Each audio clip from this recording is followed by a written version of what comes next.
evening, everybody. Just a great day. Any day you're forward deployed with the troops as the Secretary of Defense is a good day. And what we got to see here, starting with PT with Navy SEALs in the morning, which has turned into Smoke the SecDef more than it has PT. The opportunity to see what the Marines are doing here, incredible stuff, training space, jungle school for the Army, with the Air Force capabilities, Space Force capabilities, naval lift. It's all here, and it's all a reflection of America's commitment to the Indo-Pacific and the Trump administration's focus on ensuring that we are doing everything we can to deter conflict with the Communist Chinese, who we don't seek conflict with at all.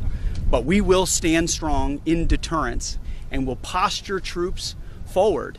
That's why we're going out to Guam and to see our friends in Japan and the Philippines. We're posturing forward, talking and meeting with commanders who have the capabilities that understand the AOR, talking to friends and allies, and in that, it doesn't get any better than watching troops in action, which is a humbling and an honor for me. So it's been a great day here, and we look forward to many more ahead on this trip as we institute, sort of live out, try to showcase the pivot that President Trump is putting toward the Indo-Pacific, making sure we're properly focusing and prioritizing where we should on peer adversaries to stand strong and reflect deterrence. Reestablishing deterrence is part of what President Trump has compelled me to do, in addition to restoring the warrior ethos and rebuilding our military. And reestablishing deterrence is a big part of why we're here. Happy to take a couple of questions. Yeah, Mr. Secretary, thanks. First of all, thanks so much for having me on the trip. That helicopter ride was awesome.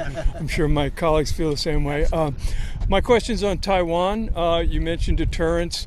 Admiral Paparo in his speeches has said that the exercises around Taiwan are not just exercises, but rehearsals for an attack. How concerned are you about China's ability and intent to try and retake the island by force? Well, Admiral Paparo has said China's rehearsals could potentially always be a rehearsal for an attack.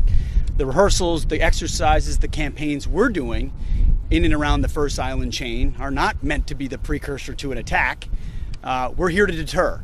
We're here to show strength with our allies, and that includes ensuring that in every possible way American force is projected forward. So we don't want to see a conflict at all. And that's certainly the president's perspective. But we're going to be postured forward and leaning forward as much as necessary to ensure that doesn't happen. And just a quick follow-up. On the counter diversity, equity, inclusions, what's your assessment now 3 months in trying to undo a lot of those programs? My assessment is the DOD will be merit-based and colorblind. You will be judged based on how good you are at your job. Full stop. That's it.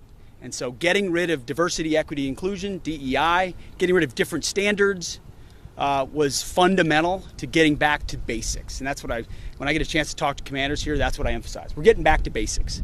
Standards at every level need to be adhered to, and that's at a baseline. And when you talk to soldiers, you talk to Marines, they get it.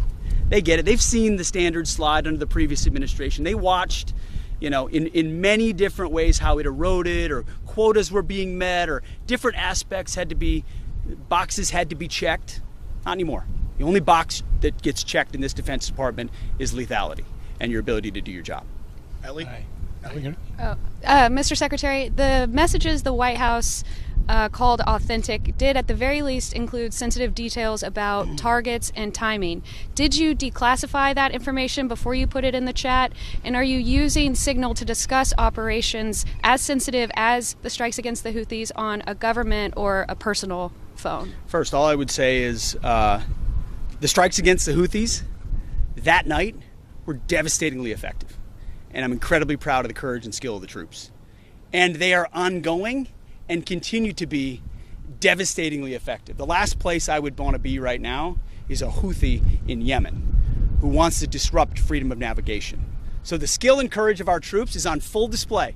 It's a complete opposite approach from the fecklessness of the Biden administration. President Trump said peace through strength will be brought back.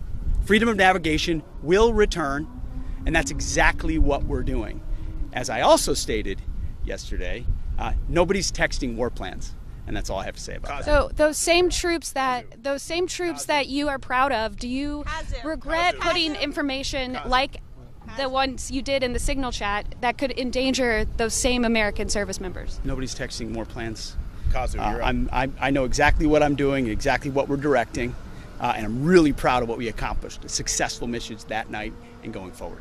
So you had a conversation with seniors in the Indopacom. So how do you had a conversation with senior officials of Indopacom today and yesterday, and how do you evaluate the importance of Indopacom? Indopacom is critically important, and Admiral Paparo is a fighting admiral. He's a really smart guy who's exactly where we need him at the tip of the spear. Indopacom is where we need to be focusing. What you will see in the interim national defense strategy from the DoD will focus, make sure we're defending the homeland, including the homeland Oconus here in Hawaii, and that we're postured to focus on the Indo-Pacific. So it's critically important. One more. Yes. Thank you, sir. Earlier today at the POW-MIA accounting agency, you were taking a tour of the building and you were shown a wall of Medal of Honor recipients whose remains have been recovered over the years. I'm sure it was a very humbling experience. By sheer chance, one of those recipients that was pointed out to you was a Lieutenant Alexander Bonnyman Jr., a Marine who passed away some time ago, fought in World War II, I believe.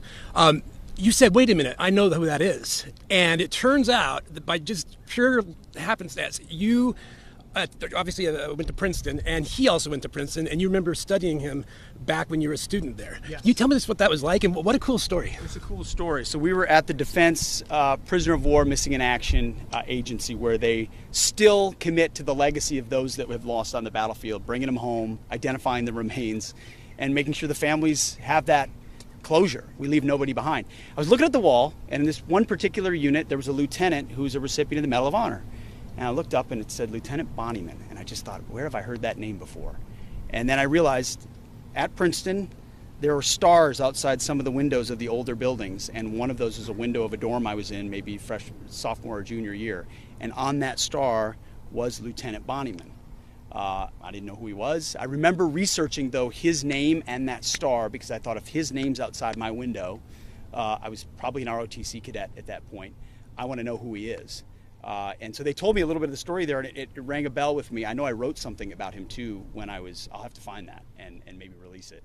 But it was pretty cool to see the connection between someone who I'd heard of as a Medal of Honor recipient, and then the commitment of our country to then go find him in a foreign land and bring him back, so that the whole cycle is sort of complete, and he gets the honor that he deserves. So pretty cool. And it was emblematic of this day today, like watching the troops in real time, and then watching the legacy of their service as well played out all here in Hawaii. So it's been great to All right, that's Thank y'all. Thanks, Appreciate everybody. Thanks. Thank you.